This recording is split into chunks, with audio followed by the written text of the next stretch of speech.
Dear all, welcome to my YouTube channel. आज हम लोग पढ़ने वाले हैं the third part of cellular respiration, that is electron transport system, oxidative phosphorylation और a process of terminal oxidation.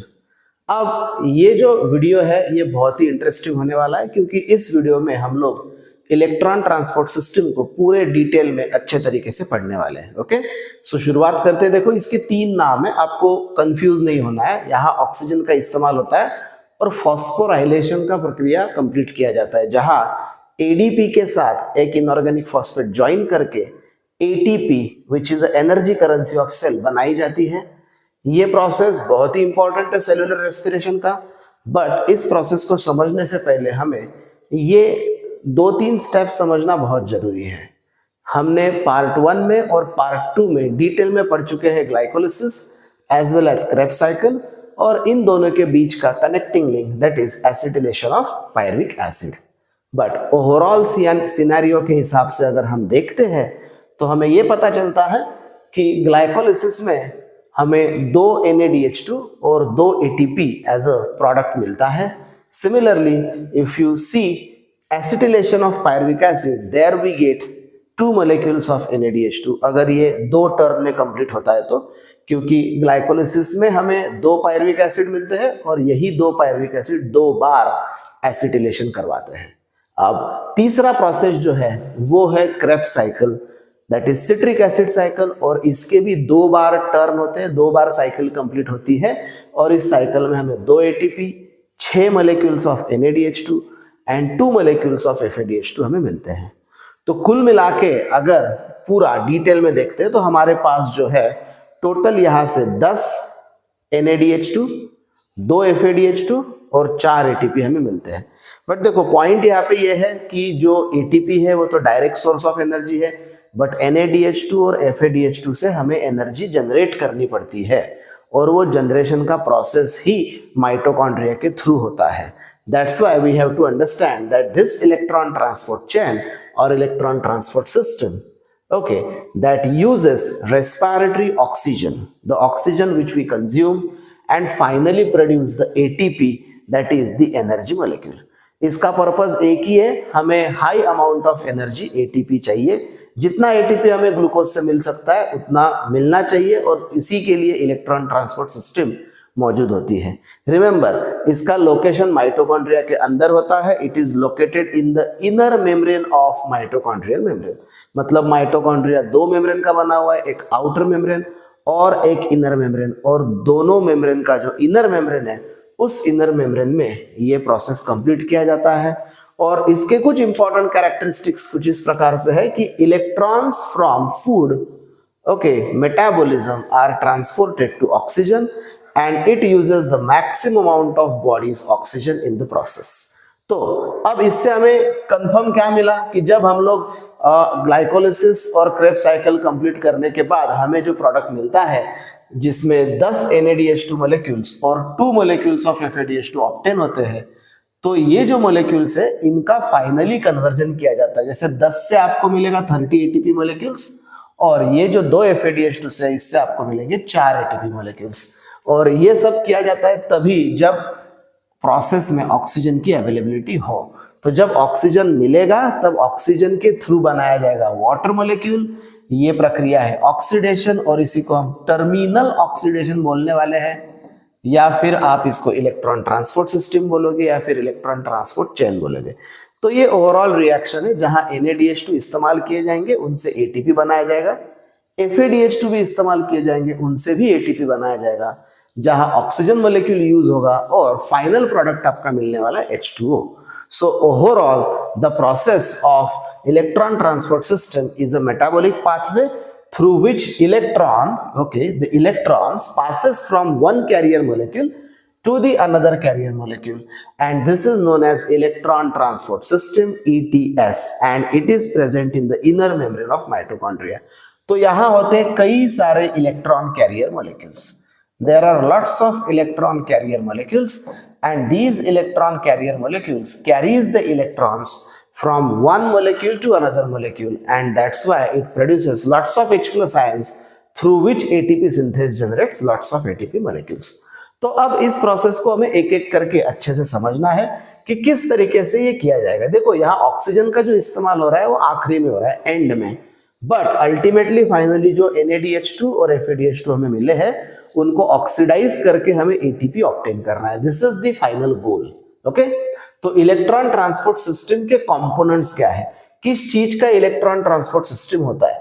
जैसे मैंने आपको बताया कि ये होगा कहाँ, if you consider a cell, और सेल के अंदर हम लोग अगर माइटोकॉन्ड्रिया को कंसीडर करते हैं, जैसे ये माइटोकॉन्ड्रिया का आउटर मेम्ब्रेन है, तो this will be the inner membrane, जो कि सीवियरली फोल्डेड मिलेगा आपको इस तरीके से, जिसपे आपको क्रिस्टी मिलेंगे।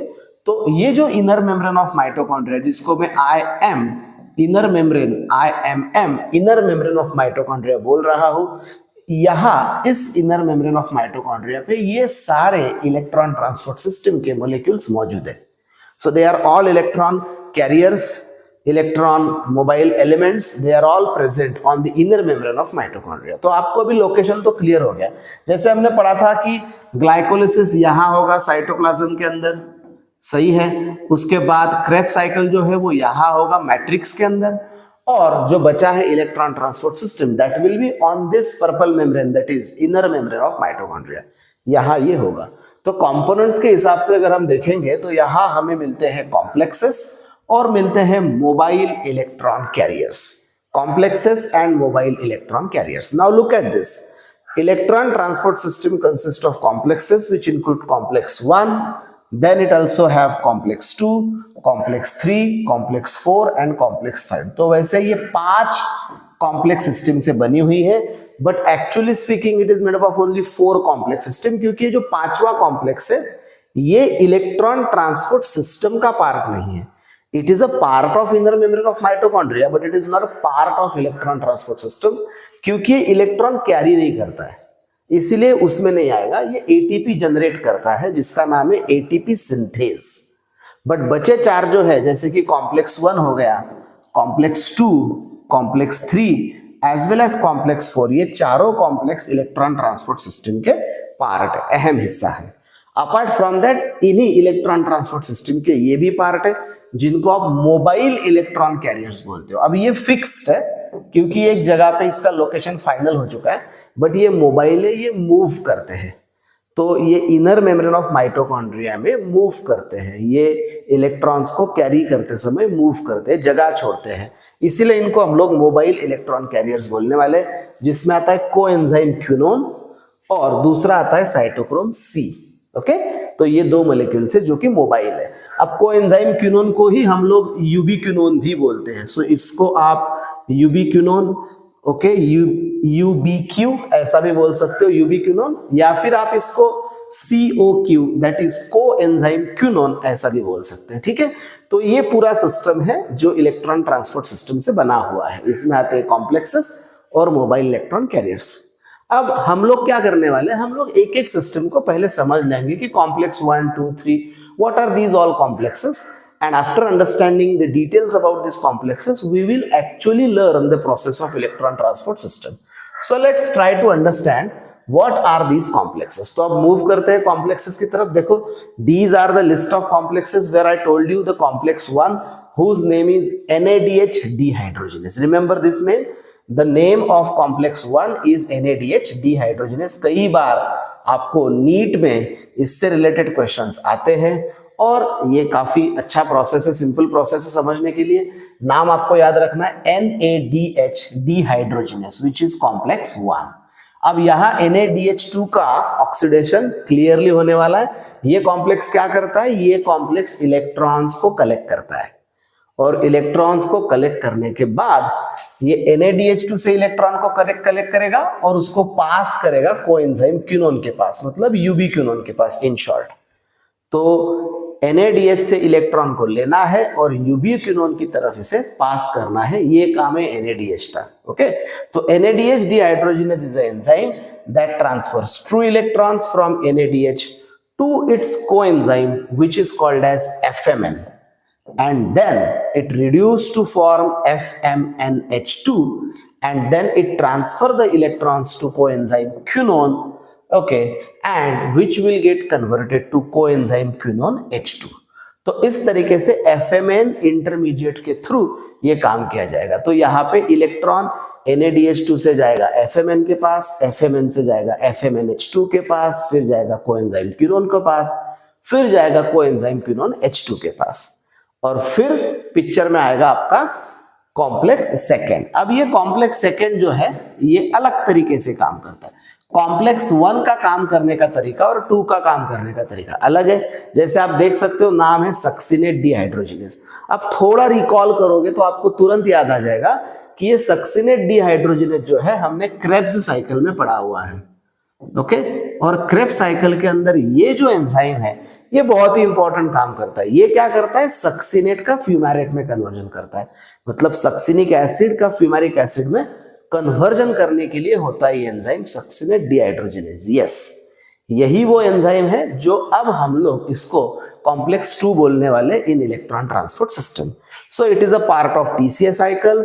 It transfers electrons to coenzyme quinone, and remember it is an enzyme that oxidizes succinate to form fumarate, and the 2 electrons formed, they also move from this molecule coenzyme and FADH2 to the iron sulfur protein and coenzyme quinone.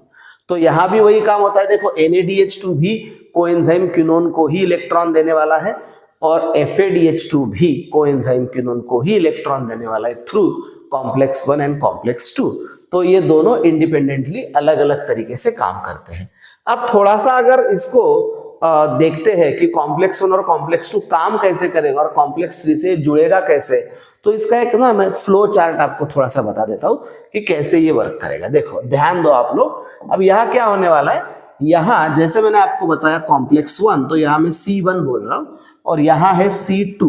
देखो अभी तो C1 ने electron transport किया UV quinone के पास और C2 ने भी electron transport किया UV क्विनोन के पास। तो ये हो गया कॉम्प्लेक्स 1 और ये हो गया complex 2। Both will transfer the electron to UV quinone, और UV क्विनोन का बन जाएगा अभी आपका UV क्विनोन H2, और UV क्विनोन H2 बन गया कि फिर ये आगे इलेक्ट्रॉन कैरी करेगा कॉम्प्लेक्स 3 के पास, फिर कैरी होगा कॉम्प्लेक्स 4 के पास, and finally it will go to complex 5। So the sequence will be like this. यहां NADH2 का काम चलेगा, ओके, यहां इसका रिडक्शन होगा और यहां जो है FADH2 का होगा। ओके, तो अगर सिस्टम में FADH2 है तो बात होगी कॉम्प्लेक्स 2, कॉम्प्लेक्स 3, कॉम्प्लेक्स 4, कॉम्प्लेक्स 5, ऐसे सीक्वेंस के हिसाब से। और अगर सिस्टम में NADH2 है तो कॉम्प्लेक्स 2 स्किप किया जाएगा, सीधा कॉम्प्लेक्स 1 से डायरेक्ट कॉम्प्लेक्स 3 और फिर कॉम्प्लेक्स 4 एंड कॉम्प्लेक्स 5। तो 1, 3, 4, 5 for NADH2 and 2, 3, 4, 5 for FADH2। इस तरीके से ये सीक्वेंस कवर होगा। बट ये जो है दोनों कॉम्प्लेक्सेस ये कॉमन है, ये दोनों जगह पे आएंगे। मतलब FADH2 को आप यूज करो, NADH2 को यूज करो, दोनों जगह पे कॉम्प्लेक्स सिस्टम का इस्तेमाल होने वाला है। जैसे आप देखो साइटोक्रोम BC1 कॉम्प्लेक्स, ये है कॉम्प्लेक्स 3, तो इसमें आता है आपका साइटोक्रोम B भी और साइटोक्रोम C1 भी। तो ये दोनों मिला के ये कॉम्प्लेक्स सिस्टम बनती है। तो ये हो गया कॉम्प्लेक्स 3 सिस्टम, जिसका काम है पेयर ऑफ इलेक्ट्रॉन्स को कलेक्ट करना। कॉम्प्लेक्स 1 से कलेक्ट करिए या फिर कॉम्प्लेक्स 2 से कलेक्ट करिए, बट रिमेंबर कलेक्ट करते समय इसमें एक इंटरमीडिएट बनने वाला है, कोएंजाइम क्विनोन H2 के थ्रू ही ये कलेक्ट होगा। और इलेक्ट्रॉन्स कलेक्ट करने के बाद उन्हीं इलेक्ट्रॉन्स को आगे लेके जाना है कॉम्प्लेक्स 4 की तरफ। नाउ क्वेश्चन यहाँ पे आता है कि हमेशा हम लोग इलेक्ट्रॉन्स कलेक्ट करने की बात कर रहे हैं और ट्रांसफर करने की बात कर रहे हैं। तो यहाँ इलेक्ट्रॉन एक सिस्टम से दूसरे सिस्टम में जा रहा है, तो इसका नतीजा क्या होता है? तो इसका नतीजा ये हो रहा है कि जो प्रोटॉन्स बन रहे हैं मैट्रिक्स के अंदर, वो प्रोटॉन्स माइटोकॉन्ड्रियल मैट्रिक्स से खींचे चले आते हैं और एंटर कर देते हैं inter membrane space of mitochondria के अंदर। तो वहां इनका हो जाता है एक्यूमुलेशन, मतलब ज्यादा कॉन्सेंट्रेशन। तो इंटर मेम्ब्रेन स्पेस में H+ आयन का कॉन्सेंट्रेशन ज्यादा बढ़ता है। That is the main reason why electrons are carried from one system to another. और ये H+ आयन जो कि वहां बन गए हैं बहुत क्वांटिटी में, वो फाइनली ATP सिंथेस के थ्रू वापिस मैट्रिक्स में आते हैं और तब बनता है ATP, जो कि प्रोसेस है इसके पीछे। अब कॉम्प्लेक्स 4 भी वही काम करेगा, जहां साइटोक्रोम C ऑक्सीडेज, ये जो एंजाइम है, ये जो कॉम्प्लेक्स है, ये इसमें कई सारे साइटोक्रोम्स आते हैं, जैसे साइटोक्रोम A आएगा, साइटोक्रोम A3 आएगा। इसके अलावा इसमें 2 कॉपर सेंटर भी रहेंगे जिसको आप बोलने वाले हो CuA एंड CuB। तो ये all copper centres and cytochrome A and A3 ये भी इलेक्ट्रॉन कैरी करने का काम करेंगे आगे। और फाइनली इलेक्ट्रॉन्स ऑक्सीजन ये जुड़ के आगे H+ आयन के साथ जुड़ के यहाँ पे बनेगा H2O मॉलिक्यूल। और जो H+ आयन इंटरमेम्ब्रेन स्पेस में बन चुके हैं वो मैट्रिक्स में आके बनेंगे lots of ATP through this complex जिसका नाम है कॉम्प्लेक्स 5। तो इस कॉम्प्लेक्स के थ्रू ही आएगा। अब कॉम्प्लेक्स 5 समझने से पहले साइटोक्रोम क्या है ये भी समझना जरूरी है, क्योंकि मैंने आपको बताया था, देखो यूबिक्विनोन तो मैंने आपको बता दिया, बट साइटोक्रोम जो है ये भी एक मोबाइल एलिमेंट है। मतलब इलेक्ट्रॉन ट्रांसपोर्ट सिस्टम के दौरान इंटरमेम्ब्रेन स्पेस पे ये मूव करता है, इलेक्ट्रॉन कैरी करता है और मूव करता है। तो ये जो साइटोक्रोम है ये कई अलग अलग प्रकार के कैरियर मॉलिक्यूल्स हो सकते हैं। ओके, और ये आपको देखने को मिलेंगे माइटोकॉन्ड्रिया के अंदर। आप प्लांट को कंसिडर करो या एनिमल को कंसिडर करो, दोनों में माइटोकॉन्ड्रिया अवेलेबल है तो उसमें आपको ये मिलने वाला है। तो cytochrome is nothing but a combination of protein plus a combination of heme group that is Fe। तो यहाँ आयरन रहेगा और प्रोटीन रहेगा, प्रोटीन और आयरन का कॉम्बिनेशन रहेगा, जैसे कि हीमोग्लोबिन होता है। तो haemoglobin is also a combination of protein and iron, जैसे वहां यहाँ भी साइटोक्रोम जो है that is also combination of Fe and protein. Okay, so they participate in step wise transfer of electron in oxidation reaction. तो इनका काम भी वही है, स्टेप बाय स्टेप इलेक्ट्रॉन्स को ट्रांसफर करना है, आगे लेके जाना है। ओके, और इलेक्ट्रॉन्स को ऑक्सीडेशन प्रक्रिया में आगे बढ़ाना है। तो cytochrome C is a small protein molecule. कहाँ अटैच होता है ये अटैच आपको मिलेगा outer surface of inner membrane. अब फिर से हम लोग वहां आएंगे जहां ये अगर आउटर मेम्ब्रेन है, ओके, और ये अगर इनर मेम्ब्रेन ऑफ माइटोकॉन्ड्रिया है, तो इसमें आउटर सरफेस पे आपको ये प्रोटीन मिलेगा। मतलब कुछ इस तरीके से यहां remember it will attach to the inner membrane of mitochondria but from outside. तो इस तरीके से ये मिलेगा आपको बाहर के साइड से, और ये यहाँ पे मूव करेगा, यहाँ पे मूव करेगा। जैसे कार जो है रोड पे चलती है तो कैसा रोड पे चलेगी, तो उस तरीके से ये इनर मेम्ब्रेन के ऊपर चलेगा, ऐसा स्मूथली फ्लो करेगा और इलेक्ट्रॉन्स को कैरी करवाएगा। रिमेंबर, तो ये इनर मेम्ब्रेन पे इस तरीके से बैठा हुआ मॉलिक्यूल है जो कि कॉम्प्लेक्स 3 और कॉम्प्लेक्स 4 इन दोनों के बीच का कनेक्टर है। मतलब कॉम्प्लेक्स 3 से कुछ चीज अगर कॉम्प्लेक्स 4 की तरफ ले जानी है तो ये साइटोक्रोम हमारे काम में आने वाला है, जिसका नाम है पर्टिकुलरली साइटोक्रोम सी। यहां हम साइटोक्रोम सी की बात कर रहे हैं, बट इन जनरल ऊपर जो हमने डिस्कस किया cytochrome is a combination of protein plus a heme group. तो इस तरीके से होता है साइटोक्रोम। अब रही बात कॉम्प्लेक्स 5 की, जो कि मैंने आपको बताया कि इलेक्ट्रॉन ट्रांसपोर्ट सिस्टम का पार्ट नहीं है, but it is present on the inner membrane of mitochondria in the form of F0 F1 complex. Okay, इसका सिंपल नाम है ATP सिंथेस। इसका काम एक ही है, नाम देख लो ATP सिंथेस है तो काम भी वही होगा, synthesis of ATP molecule. So it synthesises ATP using the energy of the proton. देखो यहाँ पे बोला है of the proton gradient generated by the electron transport chain. तो इलेक्ट्रॉन ट्रांसपोर्ट चेन जो प्रोटॉन ग्रेडियंट जनरेट करता है उसके कारण बनते हैं lots of ATP by using ATP synthase called complex 5। Remember ATP synthase दो चीजों का बना हुआ है, एक है F0 और दूसरा है F1। अब F0 जो है वो मेम्ब्रेन स्पैनिंग डोमेन है, मतलब इंटीग्रल है, इंटर मेम्ब्रेन स्पेस में फंसा हुआ है अंदर से, और F1 जो है वो एक्स्ट्रा मेम्ब्रेन डोमेन है, मतलब ये पेरीफेरी में है, ये इंटीग्रल नहीं है, ये फंसा हुआ नहीं है।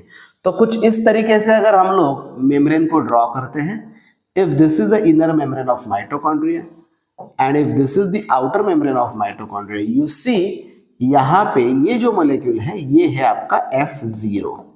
Okay, this is an F0। Okay, इस तरीके से फंसा हुआ, हम लोग इसको थोड़ा इस पैटर्न में भी निकाल सकते हैं। जैसे ये अगर इसको हम लोग F0 बोलते हैं तो this will be your F1। तो आप देखो यहाँ क्लियर हो रहा है कि F0 जो है वो अंदर धसा हुआ है और F1 जो है वो सरफेस पे बाहर है। तो ये होता है एटीपी सिंथेस जिसका नाम है F0 F1 कॉम्प्लेक्स। F1 को हम लोग हेड बोलते हैं और आपको पता होना चाहिए कि F1 पेरीफेरी में रहेगा और F0 इंटीग्रल रहेगा। ये भी बहुत इंपॉर्टेंट पार्ट है समझने के लिए। अब आगे बढ़ते हैं और प्रोसेस को थोड़ा और डिटेल में जानते हैं और समझते हैं कि ये कैसे वर्कआउट होगा।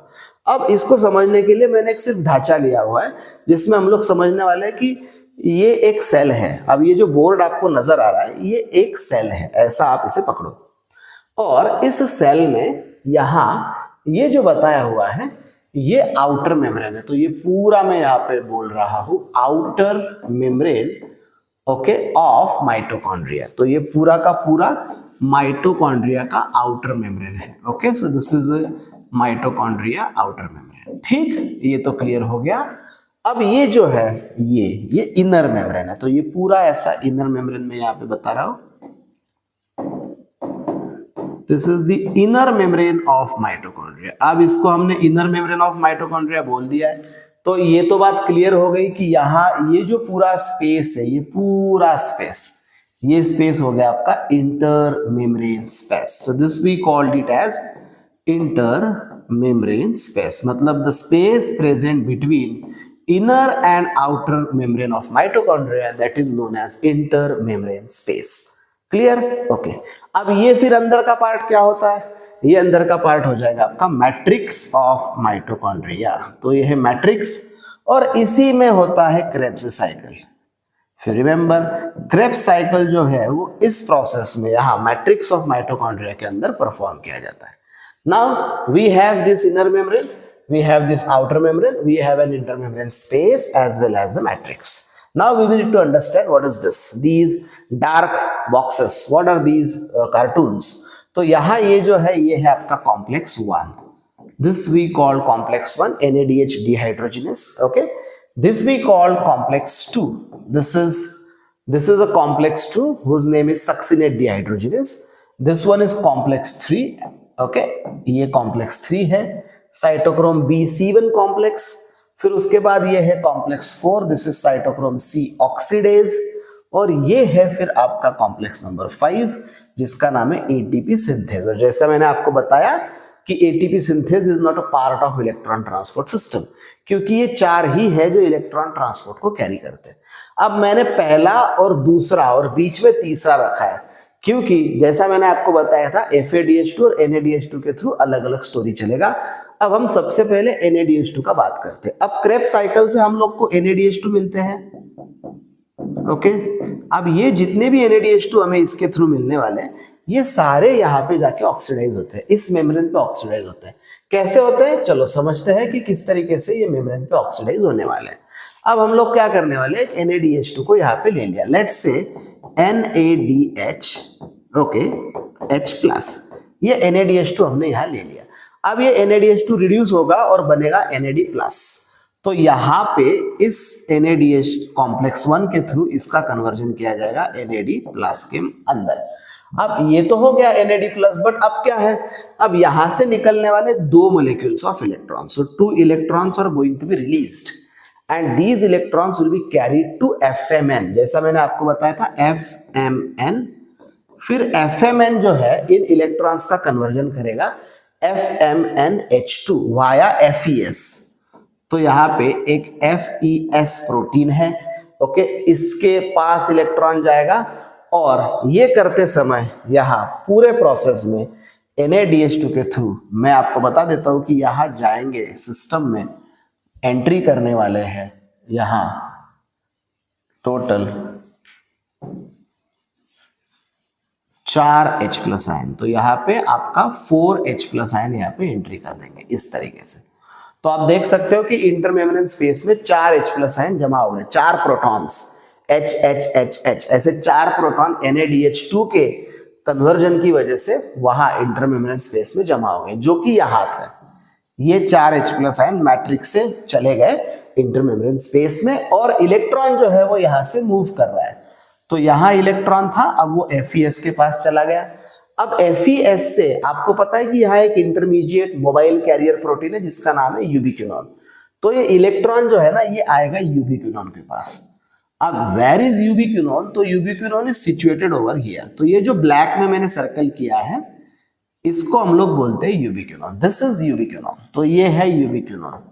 अब ये यूबिक्विनोन के पास इलेक्ट्रॉन आ चुका है। अब यूबिक्विनोन क्या करेगा, इसको यूबिक्विनोन H2 में कन्वर्ट करेगा। फिर से मैं क्या करने वाला हूँ, यहाँ पे और एक ब्लैक सर्कल ड्रॉ करने वाला हूँ टू मेक श्योर कि आपको ये जो मोबाइल कैरियर प्रोटीन है ये अच्छे से दिख सके, क्योंकि ये जो कैरियर प्रोटीन है ये मूवेबल है। तो यहाँ UQH2 बनेगा, यूबिक्विनोन H2, और जैसा मैंने आपको कहा इलेक्ट्रॉन यहाँ से यहाँ जाएगा। अब नेक्स्ट प्रोसेस जो है यूबिक्विनोन H2 के थ्रू इलेक्ट्रॉन जो एंट्री करेगा वो कॉम्प्लेक्स 3 स्किप करके, ओके, कॉम्प्लेक्स 3 के पास जाएगा, कॉम्प्लेक्स 2 को स्किप करेगा, और कॉम्प्लेक्स 3 में जब ये इलेक्ट्रॉन जाएगा तब जाएगा ये साइटोक्रोम B_C1 कॉम्प्लेक्स के पास। तो सबसे पहले साइटोक्रोम C के पास, फिर साइटोक्रोम B1 के पास। तो यहाँ देखो, यहाँ पहले नाम लिख देते हैं हम लोग। यहाँ हम लोग करने वाले साइटोक्रोम C, फिर यहाँ फिर से वो FES है, और यहाँ फिर हम लोग लिखने वाले साइटोक्रोम B। तो अब इलेक्ट्रॉन का मूवमेंट देखना है आपको कि यहाँ से इलेक्ट्रॉन इधर आए, फिर वो इलेक्ट्रॉन FES के पास गए, फिर साइटोक्रोम B के पास गए। So these are the 2 electrons.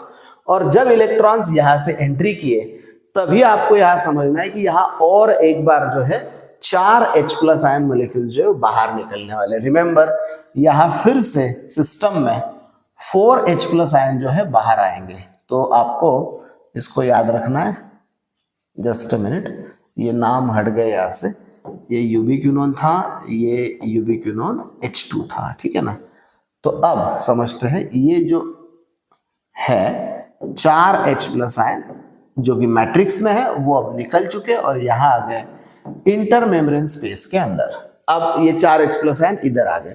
अब देखो यहाँ आपको क्या समझना है कि यहाँ हमें ये समझना है कि ये जो साइटोक्रोम B से इलेक्ट्रॉन निकलने वाला है, अब ये जाएगा साइटोक्रोम C के पास, जो कि और एक मोबाइल इलेक्ट्रॉन कैरियर है। तो देखो ये इस यहाँ बैठा है, दिस इज साइटोक्रोम C। ये जो मैं डार्क कर रहा हूं ना, ये है साइटोक्रोम C। इसको नाम भी दे देते हैं, देखो साइटोक्रोम C। ये साइटोक्रोम C है। अब इलेक्ट्रॉन सीधा इसके पास आएगा, B से C के पास। अब C जो है वो मूव करेगा, आगे बढ़ेगा, और आगे बढ़ के वो यहां आएगा। अब ये आ गया यहां साइटोक्रोम C। तो देखो साइटोक्रोम C ने क्या किया, साइटोक्रोम C चल के ओके कॉम्प्लेक्स 4 के पास गया। तो कॉम्प्लेक्स 3 से कॉम्प्लेक्स 4 के पास साइटोक्रोम C गया। आराम से वो साइटोक्रोम C के पास गया। क्या लेके गया, तो जैसे आपको पता ही है ये इलेक्ट्रॉन्स लेके गया। ओके, पेयर ऑफ इलेक्ट्रॉन्स को लेके गया। अब ये पेयर ऑफ इलेक्ट्रॉन्स आगे आगे कॉम्प्लेक्स 4 के पास, एंड यू नो कॉम्प्लेक्स 4 के पास 2 कॉपर आयंस है, ओके, और 2 साइटोक्रोम है। एक है साइटोक्रोम A, दूसरा है साइटोक्रोम A3, एक है कॉपर आयन A और दूसरा है कॉपर आयन B। तो हम लोग उसको भी यहाँ पे नोट कर देते। देखो ये है CuA, ओके, फिर यहाँ है साइटोक्रोम A, फिर यहाँ है साइटोक्रोम A3, फिर यहाँ है CuB, ओके। तो ये सारे सीक्वेंशियल हमने यहाँ नोट कर दिए। अब इनके जो इलेक्ट्रॉन्स है वो कैसे मूव होना है, पहले कॉपर A के पास आएंगे, फिर कॉपर A से साइटोक्रोम A के पास, साइटोक्रोम A से साइटोक्रोम A3 के पास, फिर फाइनली ये आएंगे कॉपर B के पास। और जब कॉपर B के पास से इलेक्ट्रॉन्स पहुंच जाएगा तब कॉपर B से ये इलेक्ट्रॉन आगे बढ़ेगा, जहां पे ये हाफ ऑक्सीजन मोलेक्यूल और 2 H+ आयन के साथ जुड़ेगा। अब देखो यहाँ पे भी 4 H+ है, ये 2 H+ है और ये 2 H+ है, बट ये जो 2 H+H है ये यहाँ हाफ ऑक्सीजन के साथ जुड़ के ओके ये यहाँ प्रोडक्ट हमको बना के देंगे H2O मोलेक्यूल्स। तो ये और ये बनेगा हमारा यहाँ H2O, और ये जो 2 H+ है ये निकल गए बाहर और आ गए यहाँ इंटरमेम्ब्रेन स्पेस के अंदर। तो अभी यहाँ जाने चाहिए थे 4 बट गए 2, क्योंकि 2 H+ जो है H2O बनाने के काम में आ गए, इसीलिए सिर्फ 2 H+ आयंस यहाँ गए। तो टोटल आप देख सकते हो इंटरमेम्ब्रेन स्पेस में 4 और 4 8 और 2 टोटल ऐसे 10 H+ आयन गए। अब ये जो 10 H+ आयन है ये H+ आयन इस ATP सिंथेस के थ्रू, अब यहाँ मैंने आपको बताया था F0 F1 कॉम्प्लेक्स, ओके, तो अब ATP सिंथेस इसी को बोलते हैं हम लोग, F0 F1 कॉम्प्लेक्स को ही हम लोग ATP सिंथेस बोलते हैं, जिसमें ये F0 है और ये F1 है, बराबर। तो अब क्या होगा, ये H प्लस आयन जो है 1/1 यहां से एंट्री करेंगे और यहां ये बनाएंगे, यहां आने के बाद यहां बनेगा ATP। ओके, यहां बनेंगे आपके ATP through ADP plus IP। तो इस तरीके से लॉट्स ऑफ ATP मॉलिक्यूल्स का जो है प्रोडक्शन यहाँ पे किया जाएगा। अब आप देखोगे तो 4 H प्लस आयन अंदर आ गए कि 1 ATP मिलेगा। तो 10 H प्लस आयन अंदर आ गए कि आपको एक्चुअली 2.5 ATP मिलने हैं, बट इसको हम राउंड फिगर बोल देते हैं 3 ATP। तो एक NADH2 को आपने अगर यूटिलाइज कर दिया तो आपको टोटल 3 ATP मिले। ऐसा इसका रेशियो हम लोग मेंटेन करेंगे, 2.5 के अलावा हम लोग बोलेंगे राउंड फिगर 3। तो NADH2 का चक्कर यहां हुआ। अब इस पूरे प्रक्रिया में आप देख सकते हो कि कॉम्प्लेक्स 2 को हमने इंक्लूड ही नहीं किया, बट कॉम्प्लेक्स 2 को हमें अगर इंक्लूड करना है तो हम वो कर सकते हैं किसके थ्रू, FADH2 के थ्रू। अब अगर FADH2 यहां सिस्टम में है, लेट्स अंडरस्टैंड कि यहां FADH2 है और ये FADH2 अब बन जाएगा आपका FAD के अंदर कन्वर्ट हो जाएगा, ये FAD के अंदर कन्वर्ट हो जाएगा, FADH2 बनेगा। तो अब ये FADH2 बना किसके थ्रू, तो ये बना आपका सक्सीनेट के थ्रू। You know succinate is there in the Krebs cycle और इसका कन्वर्जन किस में हो रहा है, फ्यूमेरेट में हो रहा है। तो सक्सीनेट का जब फ्यूमेरेट में कन्वर्जन होता है तब बनता है FADH2 और FADH2 फिर बनाता है ये FAD, ये FAD यहां आएगा ओके कॉम्प्लेक्स 2 में, फिर ये इलेक्ट्रॉन्स को देगा FES की तरफ। ये वही मॉलिक्यूल है जिसकी हम लोग बात कर रहे थे FES, इसके पहले भी हम लोग इसे डिस्कस कर चुके हैं। ये इलेक्ट्रॉन इधर आएगा, फिर ये इलेक्ट्रॉन यहां से FES के बाद ये इलेक्ट्रॉन जाएगा यूबिक्विनोन के पास। अब देखो यहाँ और एक इंटरेस्टिंग पॉइंट है, ये वही यूबिक्विनोन है। यहाँ भी मैं उसको लगे तो 2 इसमें ड्रॉ कर लेता हूँ। देखो ये है एक मोबाइल कैरियर, यूबिक्विनोन की मैं बात कर रहा हूँ। सो आई मस्ट से कि यहाँ जो है ये है यूबिक्विनोन ओके UQ और यहाँ है UQH2। तो अब वही बात होने वाली है कि इलेक्ट्रॉन जो है यूबिक्विनोन के पास आएंगे, यहां से फिर ये जाएंगे यूबिक्विनोन H2 के पास और यूबिक्विनोन H2 से फिर से ये कहां आएंगे, तो साइटोक्रोम C के पास। यू कैन सी, तो ये है साइटोक्रोम C जिसके पास ये गए, ठीक है। ये साइटोक्रोम C के पास गए, अब साइटोक्रोम C फिर से वही प्रोसेस रिपीट करेगा।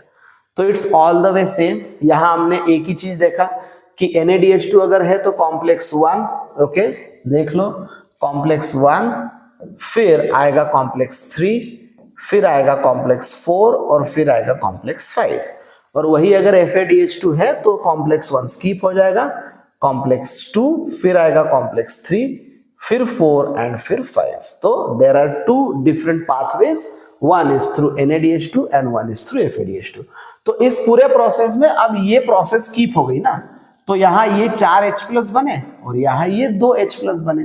तो जब ये 4 और 2 जाएंगे तब एक FADH2 के थ्रू देखो हमें 4 H प्लस का बना 1 ATP ओके और 2 H प्लस से बना आधा ATP ओके। तो ये टोटल हो गया आपका 1.5 ATP ओके, मतलब 1.5 ATP। इसको राउंड फिगर हम लोग कर लेते हैं 2 ATP। तो इस तरीके से हमें FADH2 से मिलते हैं 2 ATP और NADH2 से हमें मिलते हैं 3 ATP ओके। सो इस तरीके से इलेक्ट्रॉन ट्रांसपोर्ट सिस्टम जो है वो कंप्लीट किया जाता है। होप आपको सारी प्रोसेस अच्छे से समझ में आ गई होगी। फिर भी अगर आपको लगता है किस चीज में, किस पार्ट में कोई डाउट आपको अगर है तो आप कभी भी मुझे कमेंट कर दीजिए, मैं आपके क्वेरीज को क्लियर करके दे दूंगा। इस तरीके से इलेक्ट्रॉन ट्रांसपोर्ट सिस्टम कंप्लीट होता है। अब यहां हमने पहले बात किया था कि 10 NADH2 जो बनते हैं, तो ये 10 NADH2 जो है वो आपको 3 ATP के हिसाब से 30 ATP बना के दे देंगे इन दिस प्रोसेस, इस प्रोसेस में। और जो 2 FADH2 यहाँ बन रहे हैं ये हमें टोटल 4 ATP बना के देंगे इस प्रोसेस में। तो आप लोगों को टोटल 34 ATP मिलते हैं। बट वही अगर हम सिर्फ क्रेब्स साइकिल के थ्रू ही बात करते हैं तो क्रेब्स साइकिल के 2 टर्म में 6 NADH2 बनते हैं, एसिटिलेशन के 2 ऐसे 8 ही NADH2 बनते हैं। तो हमारे पास 24 ATP ही बनने वाले हैं through only Krebs cycle. But if you are going to include glycolysis in it, तो वो आपके 34 एटीपी बन जाएंगे, और 4 एटीपी तो आपके पास ऑलरेडी है, तो इस तरीके से 34 प्लस 4 हमारे एक ग्लूकोज से बन जाते हैं 38 ATP. And that is why the reason mitochondria known as a powerhouse of cell and ATP is known as the energy currency of the cell। Hope आपको सारी चीजें समझ में आ गई है। अगर आपको मेरा वीडियो अच्छा लगा तो प्लीज इसे लाइक करिए, सब्सक्राइब करिए, शेयर करिए, ताकि मैं और अच्छे अच्छे वीडियोस आपके सामने ला सकूं और इससे हमारे साइंस कम्युनिटी का और अच्छा फायदा हो सकेगा। Okay, thank you very much. मिलते हैं हमारे नेक्स्ट वीडियो में। Thank you.